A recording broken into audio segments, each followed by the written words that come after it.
Саламатсыздарбы, урматтуу студенттер. Сіздер менен бүгүнкү биздин өтө турган темабыз экология илиминдеги синий экология бөлүмүнүн каралуучу биологиялык татаал система болуп эсептелген биоценоз жөнүндө болмокчу. Биз бул тема сабагыбызда биоценоз жөнүндө жалпы түшүнүк алып, андагы популяциялардын ортосундагы биотикалык байланыштарды жана биоценоздун структуралары, ошондой эле биоценоздун компоненттери болуп эсептелген популяциялардын ортосундагы биотикалык байланыштар жөнүндө кеп кылабыз. Бул сүрөттө жалпысынан табигатта болуп жаткан өсүмдүктөр, жаныбарлар жана микроорганизмдердин жашоо процессин көрсөтүп турган закон ченемдүүлүктөр жалпысынан системалык түрдө бир сүрөткө бекитилген. Биз буга чейинки сабактарда айтып токтолуп өткөнбүз. Анда биз биологиялык эң жөнөкөй система болуп эсептелген популяция жөнүндө кеп кылганбыз. Анда популяцияга аныктама берип жаткан учурда биз болсо белгилүү бир аймактагы бир түргө кирген организмдердин жыйындысын популяция деп айтып кеткенбиз. Ал эми мына бул сүрөттө айтылып көрүнүп тургандай, бул жерде өсүмдүктөрдүн, жаныбарлардын жана микроорганизмдердин түрлөрүнүн жалпы жыйындысы болуп атат. Же болбосо табигаттагы жашоо, тиричиликтин формасынын белгилүү бир картинада сүрөттө келип чагылдырылышы орун алып туруп атат. Мына ошондуктан биз ошол эле популяцияны айткан сыяктуу белгилүү бир географиялык аймактагы тирүү организмдердин, же болбосо өсүмдүктөр дүйнөсүнүн, жаныбарлардын жана микроорганизмдердин жыйындысын, топтомун биоценоз деп айтып алабыз. Биоценоз терминин 1877 жылы илимге эң алгач немец зоологу Карл Мебиус сунуштаган. Ал гректин биос тиричилик, кайнос жалпы деген сөздөрүнүн курамында алынып туруп, эволюция процессинде атайын коомдоштукту жаратышкан өсүмдүктөрдүн, жаныбарлардын жана микроорганизмдердин белгилүү бир географиялык аймактагы жыйындысы деп аныктама берилип келип жатат. Мына сүрөткө келип токтоло турган болсок, биз жана ошол биоценозго берилген аныктамасында айтып кеткендей, белгилүү бир географиялык аймак же болбосо бир көлмөнүн сүрөтү берилген. Мында суунун бетинде же суунун үстүндө кездешүүчү, өздөрүнүн тиричилигин жүргүзгөн жаныбарлар, өсүмдүктөр кездешет. Ал эми суунун түбүнө мына бетине чейинки суу катмарындагы мындай өзүнчө тиричиликтин формасы жүрүп туруп атат. Мына ошондуктан айтып атабыз. Демек, ошол биоценоз деген эмне дегенде, бул белгилүү бир аймактагы өсүмдүктөрдүн, жаныбарлардын жана микроорганизмдердин жыйындысын жана эволюциялык процессте бири-биринен өзгөртүүлөрдү киргизип туруучу биологиялык система бул биоценоз деп аталат. Мына ушул сүрөттөгү көрүнүш бул болсо ошол биоценоздун эң жөнөкөй мисалы болуп эсептелет. Эми биз биоценозго аныктама бергенде айтып атабыз, бир гана тирүү организмдердин топтому деп атабыз, өсүмдүктөрдүн, жаныбарлардын жана микроорганизмдердин. Демек, ошол табияттагы кездешкен тирүү организмдердин топтомун биз биоценоз деп атап бердик. Ал эми биоценоз жайгашкан жансыз аймакты же биоценоз мекендеген аймакты биотоп деп айтабыз. Өзүнүн аты айтып эле тургандай топос, аймак дегенди түшүндүрөт. Кээ бир илимий адабияттарда болсо экотоп деген дагы түшүнүк бар.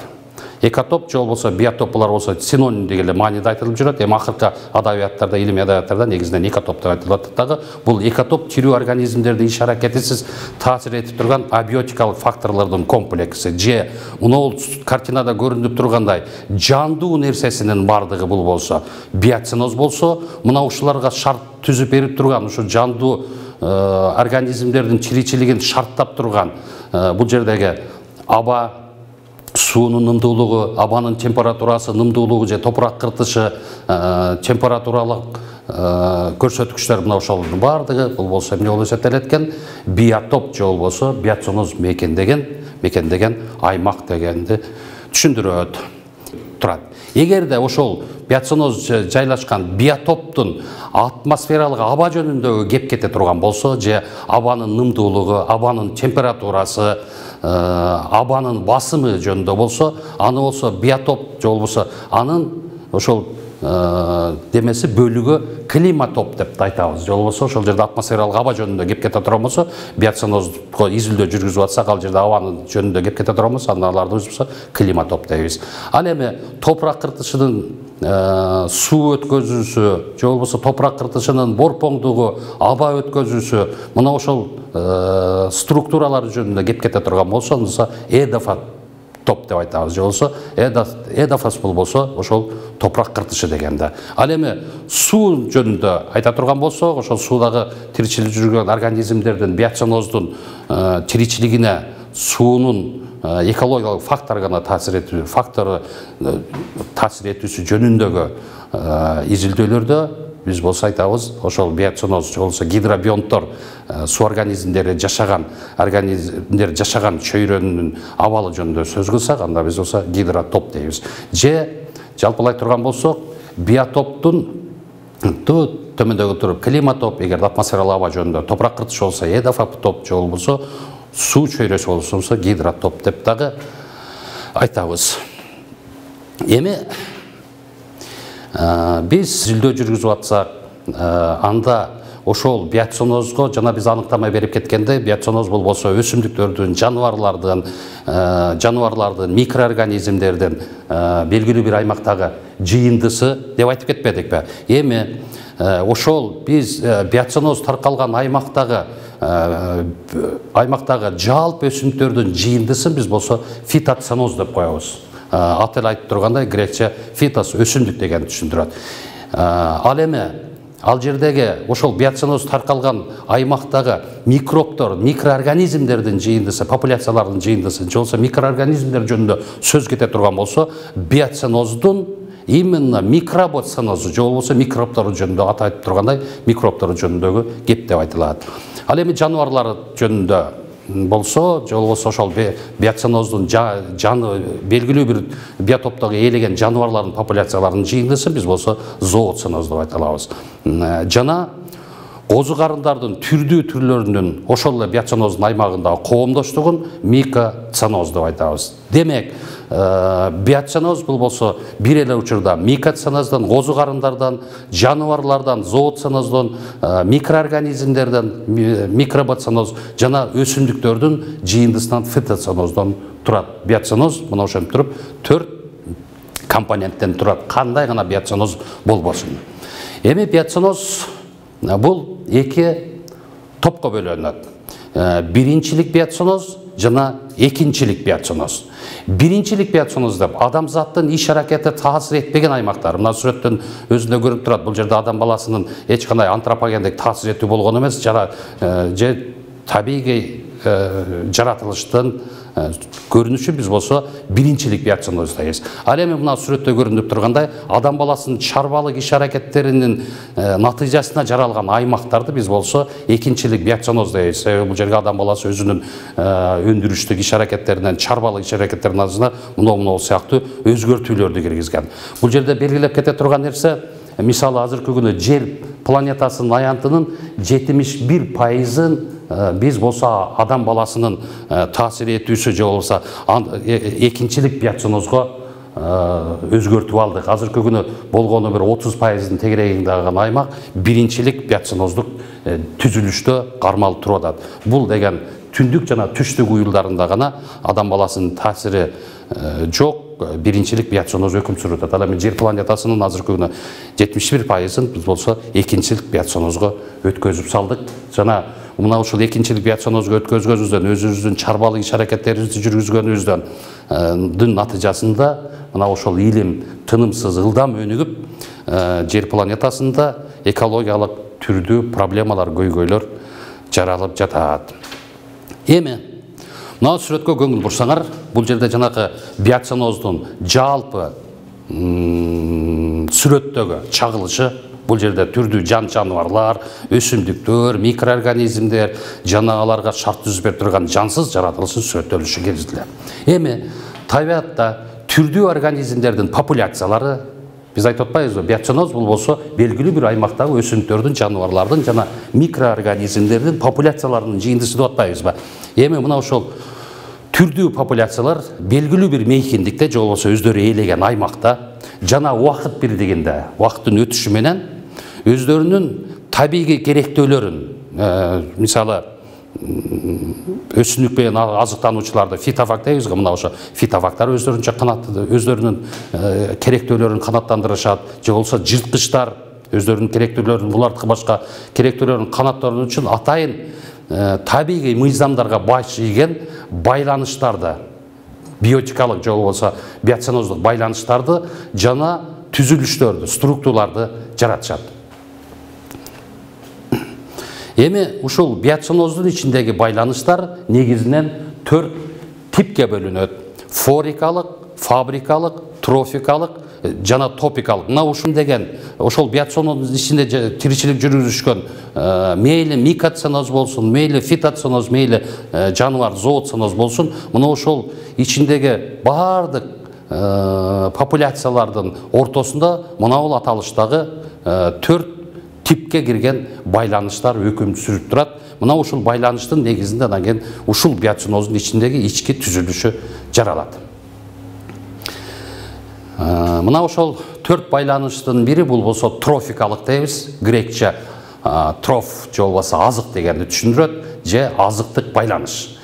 Азыктык байланыш же трофикалык байланыш бул популяциянын өкүлдөрүнүн биринин экинчи бир популяциянын өкүлдөрүн азык катары пайдаланышы. Мында күндүн энергиясынын натыйжасында өсүмдүктөр өсүп туруп атат. Ал эми өсүмдүктөрдү бул жерде курт кумурскалар, мына жерде сүрөттө чегирткени көрүп турасыңар. Бул демек өсүмдүктөр менен азыктанат. Экөөнүн ортосунда трофикалык байланыш, азыктык байланыш жаралды. Ошол эле учурда бул чегиртке менен канаттуу азыктанышы мүмкүн. Демек булардын ортосунда да трофикалык байланыш пайда болду. Ошол эле учурда бул канаттууну биринчи катардагы жырткыч деп коебуз. Аны менен мисалы жылан канаттууну кармап жутуп тамактанышы мүмкүн. Бул жерде да трофикалык байланыш пайда болду. Жана бул жырткычтан күчтүүрөөк жырткыч аны колдонушу мүмкүн. Мына ошентип келтирип, мына ушулардын ичинде трофикалык же азыктык байланыш кайсысы гана биоценоз болбосун, мына ошонун ичинде сөзсүз түрдө мына ушундай байланыштар пайда болуп турат. Эми бул трофикалык байланыштар түз жана кыйыр түрүндө болот. Түз түрүндөгү трофикалык байланыш мына сүрөттө көрсөтүлгөн. Мисалы мына жерде бака курт кумурска менен, бул жерде чегиртке менен азыктанат. Бул түздөн түз байланыш. Ошол эле учурда бул баканы бул кунас деп коебуз. Айыс мисалы ал азыктанышы мүмкүн. Экөөнүн ортосунда мисалы ушул жерде көрсөтүлгөндөй түздөн түз байланыш. Ошол организмди же болбосо ошол түрдү же ал экинчи бир түр азык катары пайдаланып жатат. Эми ушул эле азыктык байланыштын кыйыр түрүндө деген. Муну да карап көргүлөгүн. Бул түлкү мисалы болсо момолой чычканды жеди. Момолой чычкан эмне кылып атат? Бул өсүмдүк менен азыктануучу. Ушул чычкан менен мына чөбө өсүмдүгүнүн ортосунда байланыш, трофикалык байланыш бар болчу. Трофикалык байланыштын түз формасы чагылып туруп атат. Кыйыр дегенде кандай түшүнөбүз? Мисалы бул жырткыч мына бул чөп өсүмдүгү менен азыктануучу жаныбарды жок кылуу менен чөп өсүмдүгүнүн дүркүрөп көп өсүшүн жаратат. Демек ошол эле учурда бул өсүмдүктөргө мындай зыянкечтер келиши мүмкүн. Зыянкечтер. Демек буларга ыңгайлуу шарт түздү. Булардын атаандаштары азайды. Мына ошондуктан демек бул түлкүнү, бул жаныбарды ала турган болсок, ал эми мына ошол жалбырак менен азыктануучу жаныбарды ала турган болсок, экөөнүн ортосунда кыйыр түрүндө азыктык байланыш пайда болду. Демек, жырткычтар өсүмдүк менен тамактануучу жаныбарлар менен азыктанып, ошол эле учурда өсүмдүктөрдүн зыянкечтери болуп саналган омурткасыз жаныбарларга ыңгайлуу шарт түз берип жатат. Бул биотикалык байланыштардын экинчи тиби бул болсо топикалык байланыш. грек сөзінен алғанда, біздің сөзімізге айтқанда аймақ дегенді түсіндіреді дағы.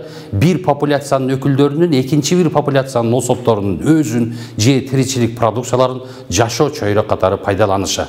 Мына сүрөткө көңүл бургула, мисалы, канаттуулар дарактардын бутактарына уяла олтурушат. Демек ушул даракты бул канаттуулар эмне кылыптыр? Жашоо чөйрө катары, аймагы катары пайдаланып жаткандыгы. Мындай мисалдар жаратылышта аябай көп кездешет. Ушул эле топикалык байланышты айта турган болсок, мисалы болсо, ушул дарактын бетине болсо, козу карындар, эңилчектер жабышып өсүшөт, жашоо чөйрө катары пайдаланышат. Же болбосо, жанакы жаратылышта байкап алсаңар, чоң кемирүүчүлөр салган ийиндерине болсо, майда кемирүүчүлөр, канаттуулар уялап алышат. Демек, бир түрдүн жашап аткан аймагын экинчи бир түр эмне кылып атат? Кошо жашоочу аймак катары байланыш пайдалангандыгы биз болсо топикалык байланыш деп айтабыз. Мисалы, лианаларды айт, жанакы чырмооктор деп айтабыз бизде болсо, жанакы жабышып алып өсүүчү, жабышып өсүүчү өсүмдүктөр. Же эпифиттер дейбиз. Эпифиттер булар болсо моктор. Дарактарды мына жашоо чөйрө катары кылып туруп да дарактын кабыгына жабышып алып туруп жашоо аймак катары пайдаланып жатышат. Эми токойлордогу мына бул жердеги бийик дарактар болсо, бийик дарактардын түбүнө сөзсүз түрдө көлөкөнү сүйүүчү майда бадалдар же көлөкөнү сүйүүчү чөп өсүмдүктөр өсөт.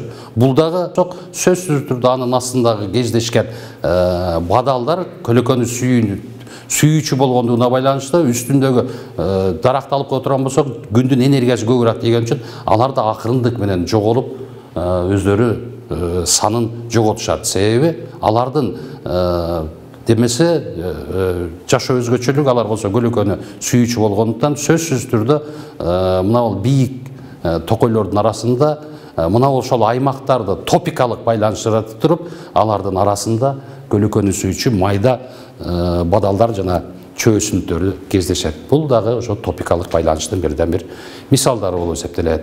Эми кийинки байланыш бул форикалык байланыш деп аталат. Же болбосо биздин тилге көтөргөндө, грек сөзүнө көтөргөндө алып жүрүү дегенди түшүндүрөт. Бир популяциянын өкүлдөрүнүн экинчи бир популяциянын өкүлдөрүнүн жардамы менен таркалуусу. Бул учурда таркатуучунун кызматын сөзсүз түрдө жаныбарлар аткарат. Ал эми эгерде жаныбарлар аркылуу өсүмдүктөр таркала турган болсо, өсүмдүктөрдүн уруктары, чаңчалары, споралары таркала турган болсо, аны зоохория дейбиз. Башкача айтканда, өсүмдүктөрдүн жаныбарлар аркылуу таркалуусу. Ал эми жаратылышта бул кеңири кездешет. Эменин майда жаныбарлар бул болсо узак аралыктарга орун которууга жөндөмүс болуп эсептелишет дагы. Ошондуктан ал болсо ири канаттуулар жаныбарларга жабышып алып денесине кошулуп алыштыруудан кийин белгилүү бир аймактарга орун которушат. Бул кубулушту биз болсо, бул форикалык байланышты бул кубулушун форезия дейбиз. Мына сүрөттө көрүнүп тургандай, бул болсо жарганат, аталышы узун түлдө жалбырак тумшук жарганат деп атайбыз. Ал болсо өсүмдүктөрдүн нектарлары менен азыктанат. Мына ошол азыктанып отурган учурда мунун чаңчаларын экинчи бир өсүмдүктө алып барып туруп, демек ушул өсүмдүктү эмне болот? Таркалуусуна көмөкчү болуп жатат. Бул эмне болсо биз болсо форикалык байланыш деп айтабыз. Биоценоздогу байланыштардын төртүнчү тири бул болсо фабрикалык байланыш деп аталат. Же болбосо фабрика, жасоо, даярдоо дегенди биздин тилге отурсак болот. Бир түрдүн популяцияларынын экинчи бир түрдүн особунун өзүн, денесин, же болбосо анын тиричилик продукцияларын өздөрүнүн курулуш иш-чараларында, жашоо аймагын жасап жаткан учурунда иш-чараларында колдонушу биз болсо фабрикалык байланыш дейбиз. Кайткын? Фабрикалык байланыш дейбиз. Мына мисалы карап көрүлгөн, бул жерде болсо дарактын бутактары турат. Мунун ичине жанагы эмне кылып атат? Суу жаныбары, мисалы суусар, кундуз, же болбосо крот, енот, мына ошолордун бардыгы суунун жээгине дарактардан алып келтирип өздөрүнө ийин куруп алышкан. А мына ону баарыбызга белгилүү болгон куркулдай, канаттуусу өзүнүн уясы мына ошентип курат. Ал үчүн өсүмдүктөрдүн майда жалбырактарын жана жаныбарлардын тыбыттарын пайдаланып келтирип өзүнүн курулуш ишинде пайдаланууда. Же уя салганда сөзсүз түрдө өсүмдүктүн денесин пайдаланып алып, андан уясын салып өзүнүн курулуш иштеринде пайдаланат. Мына ушул байланышты биз болсо фабрикалык байланыш деп айтабыз. Эми ошол жанакы биоценоздун компоненттери болуп эсептелген өсүмдүктөр, жаныбарлардын жана микроорганизмдердин популяциялары жанакы биз атап өткөн 4 байланышка негизделип алып туруп, алардын өздөрүнүн түрдүк структурасы жаралат. Биоценоздун түрдүк структурасы. Бул биоценозду түзгөн түрлөрдүн жана алардын санынын ар түрдүүлүгү. Кээ бир биоценоздор бар, алардын ичиндеги түрлөрүнүн саны аз болуп калышы мүмкүн, жардыраак болуп калышы мүмкүн. Ал эми кээ бир биоценоздор бар, алардын ичинде түрлөрүнүн саны аябай көп болот да, көп түрдүү биоценоздор дагы болушу мүмкүн. Алардын эме кылган, ээлеген аймагы бирдей болгону менен кээ бир биоценоздордун түрдүк саны аз, ал эми кээ бирөөнүкү көп болушу мүмкүн. Эми биоценоздун түрдүк структурасы эки өзгөчөлүктөн турат. Биринчиси, бул биоценоздун көп түрдүүлүгү, многообразие дейбиз. Биотоптогу байырлаган түрлөрдүн жалпы саны. Бул жерде түрдүк курам жөнүндө сөз кетет. Биоценоздагы ар бир түр популяциялык деңгээлде таркалат. Ошол биоценоздун ичиндеги түзүп турган популяциялардын жалпы санын биз болсо биоценозду түзүп турган көп түрдүүлүк дейбиз. Эми андан өзгөчөлүп түрдүк жыштык деген дагы түшүнүк бар. Бул биоценоздун түрдүк структурасына келип токтолсок, же болбосо ошол биоценоздун ичинде кандай түрлөрдөн куралган бул биоценоз, биоценоздун жакынкы жана узак аралыктагы кандай өзгөрүүлөргө душар болушу мүмкүн деген изилдөөлөр жүргүзгөндө биз сөзсүз түрдө түрдүк жыштыгына маани беришибиз керек. Бул түрдүк жыштык деген биоценоз таркалган аймактын аянтына же көлөмүнө ошол биоценоз түзгөн жалпы осоттордун санынын катышын же болбосо аянтка ошол канча жаныбар микроорганизмдин саны кездешип туруп бөлө турган болсо, ошондо түрдүк жыштыгы келип чыгат. Бул жерде белгилеп кете турган нерсе, азыркы күнү биздин Кыргызстандын токой чарбасына мисалы токтоло турган болсок, биздин токой чарбаларынын баардыгы эмеден массалык маалымат каражаттарынан угуп, билип, окуп жүрөсүңөр, токойлорубуздун баардыгы сейректенип бара жатат, карып бара жатат деген сөздөр чыгат да. Мына ошол биз азыркы изилдөөлөрдө мисалы Кыргызстандын мейли жаңгак токойун же болбосо карагай токойун, арча токойун ала турган болсок, ошондо анын ичинде түрдүк структурасына токтолуп атабыз. Түрдүк структурасынын түрдүк жыштыгына токтолуп атабыз. Ал деген эмне? Ал деген ошол жердеги эменин биздин токойлордун курамындагы өсүмдүктөр дүйнөсүндөгүнүн санынын азайып бара жаткандыгы, сейректенип бара жаткандыгы жөнүндө кооптонууларды жаратып жатат. Биоценоздогу байланыштардын 4-чү тиби бул болсо фабрикалык байланыш деп аталат, же болбосо фабрика жасоо, даярдоо дегенди биздин тилге отурсак болот. Бир түрдүн популяцияларынын экинчи бир түрдүн особунун өзүн, денесин, же болбосо анын тиричилик продукцияларын өздөрүнүн курулуш иш-чараларында, жашоо аймагын жасап жаткан учурунда иш-чараларында колдонушу биз болсо фабрикалык байланыш дейбиз. Кайткын? Фабрикалык байланыш дейбиз. Мына мисалы карап көрүлгөн бул жерде болсо дарактын бутактары турат. Мунун ичине жанагы эмне кылып атат? Суу жаныбары, мисалы суусар, кундуз, же болбосо крот, енот, мына ошолордун баардыгы суунун жээгине дарактардан алып келтирип өздөрүнө ийин куруп алышкан. Муну баарыбызга белгилүү болгон куркулдай канаттуусу өзүнүн уясы мына ошентип курат. Ал үчүн өсүмдүктөрдүн майда жалбырактарын жана жаныбарлардын тыбыттарын пайдаланып келтирип өзүнүн курулуш ишинде пайдаланууда. Же уя салганда сөзсүз түрдө өсүмдүктүн денесин пайдаланып алып, андан уясын салып өзүнүн курулуш иштеринде пайдаланат. Мына ушул байланышты биз болсо фабрикалык байланыш деп айтабыз. Эми ошол жанакы биоценоздун компоненттери болуп эсептелген өсүмдүктөр, жаныбарлардын жана микроорганизмдердин популяциялары жанакы биз атап өткөн 4 байланышка негизделип алып туруп, алардын өздөрүнүн түрдүк структурасы жаралат. Биоценоздун түрдүк структурасы. Бул биоценозду түзгөн түрлөрдүн жана алардын санынын ар түрдүүлүгү. Кээ бир биоценоздор бар, алардын ичиндеги түрлөрүнүн саны аз болуп калышы мүмкүн, жардыраак болуп калышы мүмкүн.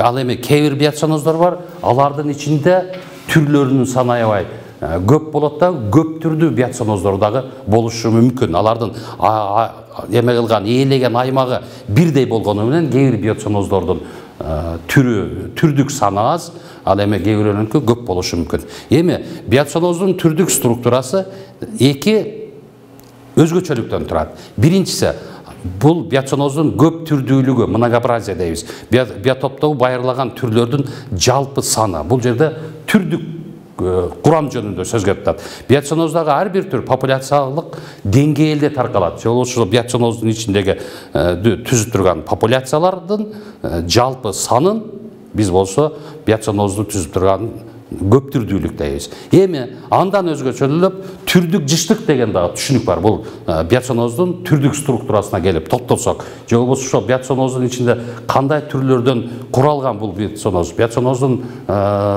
жакынкы жана узак аралыктагы кандай өзгөрүүлөргө душар болушу мүмкүн деген изилдөөлөр жүргүзгөндө биз сөзсүз түрдө түрдүк жыштыгына маани беришибиз керек. Бул түрдүк жыштык деген биоценоз таркалган аймактын аянтына же көлөмүнө ошол биоценоз түзгөн жалпы осоттордун санынын катышын же болбосо аянтка ошол канча жаныбар микроорганизмдин саны кездешип туруп бөлө турган болсо, ошондо түрдүк жыштыгы келип чыгат.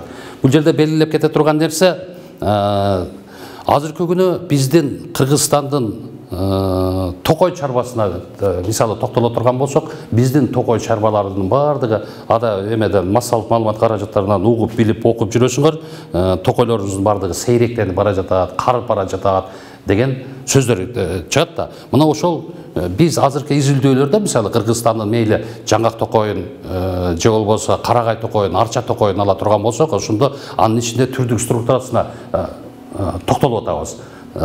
Түрдүк структурасынын түрдүк жыштыгына токтолуп атабыз. Ал деген эмне?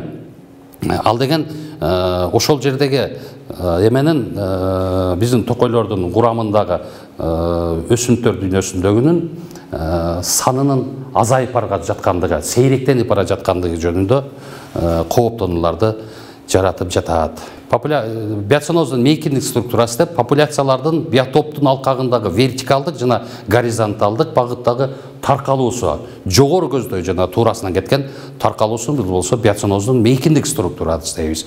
Мейкиндик структурасында биз болсо сөзсүз түрдө бул жерде анын вертикалдык түзүлүшү, же болбосо ал жердеги жанакы ярустуулук дейбиз, катмарланып кеткендиги жана горизонталдык структурасы, же болбосо аны биз айтабыз мозаикалык түзүлүш деп айтабыз. Мисалы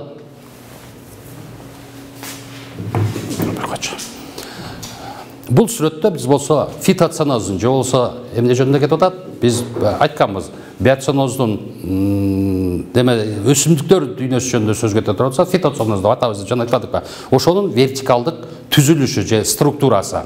Муну карап көрөлү, бул кадимки эле бир токойдун көрүнүшү. Андагы эң жогорку ярус, андан кийинки ортоңку ярус жана төмөнкү ярус. Негизинен бул жерде жогорку ярусун болсо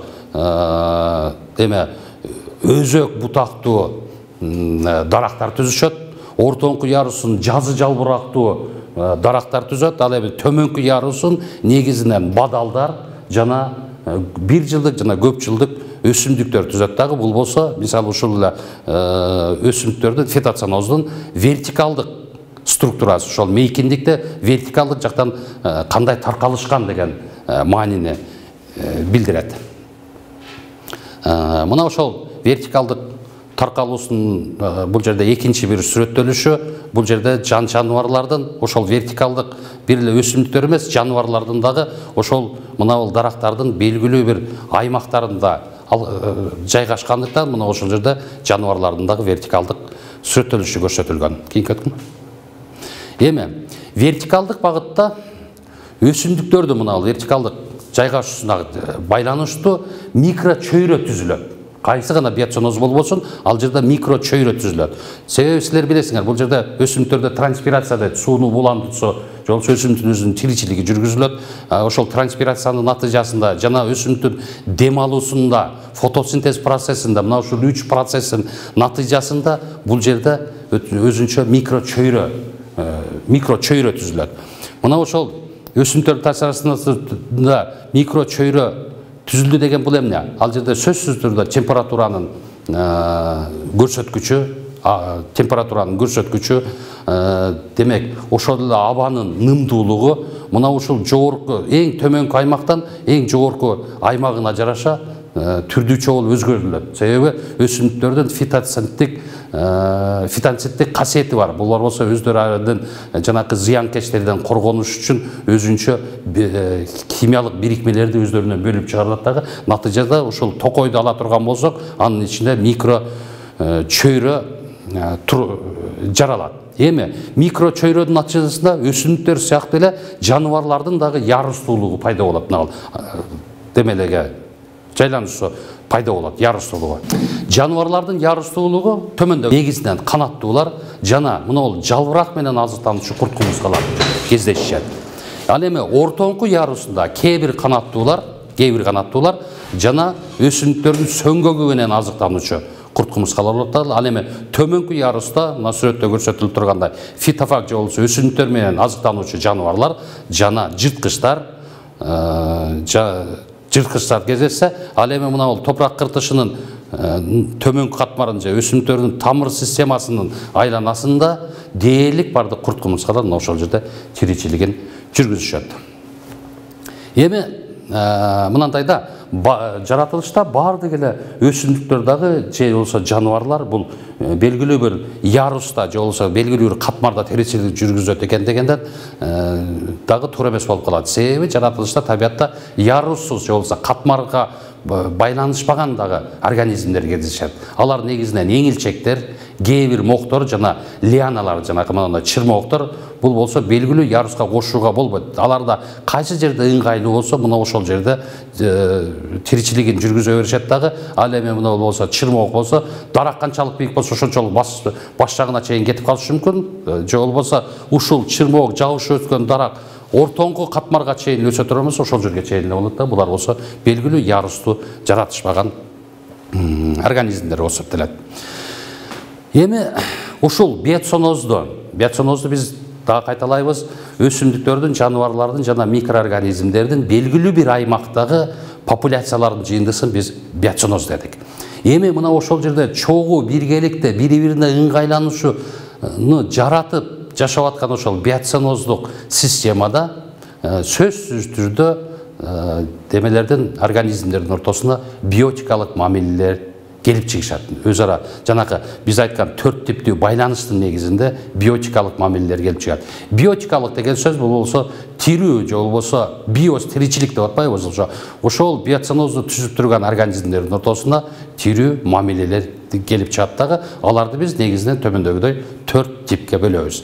Мисалы ушул эле биотикалык мамилелердин биринчи тибинде өз ара пайдалуу болот. Бул эки биоценоздун ичиндеги популяциялардын эки түрдүн популяциясынын ортосундагы мамиле келип чыгат да, жанакы байланыштардын негизинде. Алар болсо ошол бир мамиле бар, бул болсо өз ара пайдалуу дейт. Же болбосо ошол мамиле түзүп аткан эки түрдүн ортосунда бири экөөнө тең пайдалуу келет дагы. Экинчи түрүндө мисалы болсо бирөөсүнө пайда болот, экинчиге эч кандай мааниге эмес. Ага пайда дагы же болбосо зыян дагы тартпайт ошол мамиленин негизинде. Экинчисинде бирөөсүнө пайдалуу, экинчисине зыяндуу. Бул ал эми 4-чү тибинде өз ара чогуу биргеликте жашап туруп, мына ошол мамилелердин натыйжасында булар сөзсүз түрдө экөөнө тең зыяндуу, экөөнө тең начар көрсөтүштөрдү алып келе турган мамилелер келип чыккан.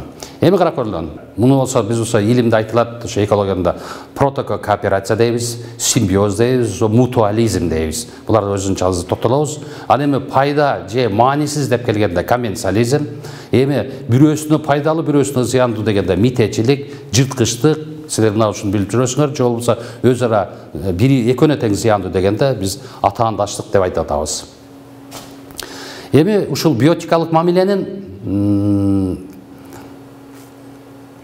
экөөсүнө тең пайдалуу мамиленин бир түрүн биз болсо протокооперация деп атабыз. Сөзсүз зарыл болбогон, бирок эки түр үчүн тең пайдалуу мамилени айтып атабыз. Эки түр үчүн пайдалуу. Муну карап жүрөсүңөр.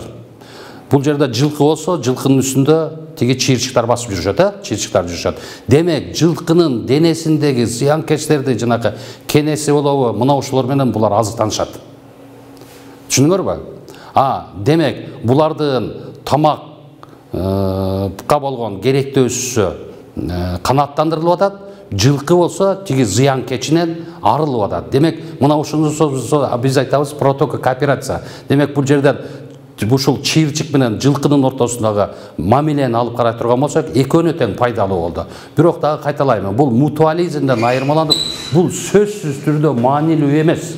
Бул ошол мамиле жаралганда гана экөө пайда көрөт, бирок дайыма эле ушул чыйырчык ушул жылкынын үстүндө жүрүп алып туруп, ошондой тиричилик жүргүзбөйт. Бирок ушундай мамиле пайда болгондо экөөнө тең пайдалуу болуп эсептелет. Ал эми мутуализм деп атабыз. Бул жерде деле, бул мамиледе деле экөөнө тең эки түрдүн өкүлүнө тең ыңгайлуу болуп туруп, экөө тең пайда алып атат. Бул болсо эки түрдүн бирге аракетте болуусу зарыл болгон, натыйжада эки түр үчүн тең пайдалуу болгон мамиле. Мына бул жерде эки түр сөзсүз түрдө бирге болушу мааниге ээ эмес болчу. Эгерде ушундай болуп калган учурда гана бул эмне болуп атат? Экөөнө тең пайда алып келип атат. Ал эми мутуализм кубулушунда болсо, же болсо ушул биотика мамиленин мутуализм кубулушунда эки түрдүн бирге болуусу бул шарт болуп эсептелет. Экөө тең чогуу биргеликте болуш керек. Бирок экөө чогуу биргеликте болгондугуна байланыштуу булар экөө тең пайда көрөт. Бул мына сүрөттө көрүнүп тургандай өсүм дарактарда же болбосо таштын беттеринде бул кездешчү эңилчек. Эңилчек бул болсо эмне деген? Бул эңилчек бул козу карын менен балырдын ортосундагы биргеликте чогуу өсүшү. Балыр фотосинтез процессин жүргүзөт дагы атмосферадан жана абадан нымдуулукту кабыл алып туруп, бул болсо фотосинтез процесси менен өзү өсүп жетилет.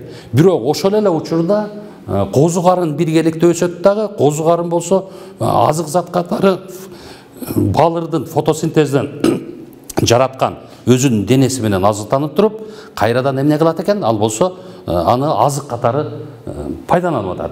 Бирок эменин ал козу карындын чирүүсүнүн натыйжасында кайрадан келген дагы, кайрадан келип туруп, эмне кылып атат? Субстрат катары, азык чөйрөсү катары, же болбосо өсүүчү жер катары балыр аларды кайра пайдаланып атат. Мына ошентип экөөнө тең пайдалуу болгон кубулушту, экөө тең пайда көргөн кубулушту биз мутуализм кубулушу дейбиз. Эми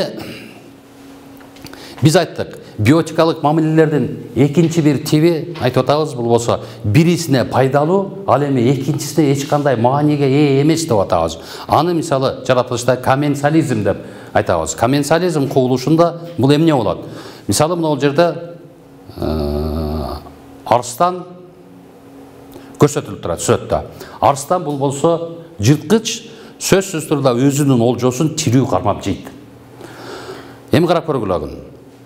Бул өзүнө тиешелүү гана бөлүгүн жеп туруп басып кетет.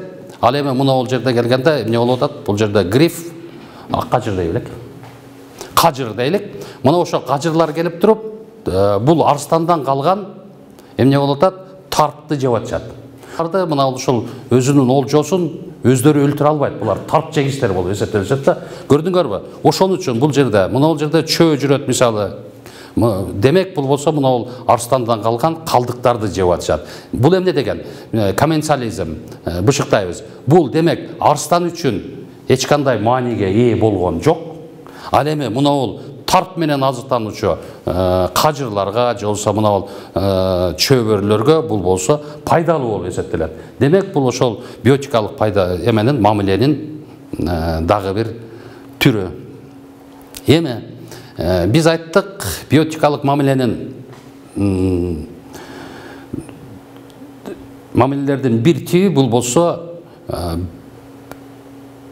бирөө үчүн пайдалуу жана экинчи бир түрдүн өкүлү үчүн зыяндуу болуп эсептелет деп атабыз. Мына эле сүрөттө көрсөтүлөр, бул болсо биз айтабыз митечилик дейбиз. Сөзсүз түрдө мите организмдер үчүн пайда болуп атат. Ал эми ошол мите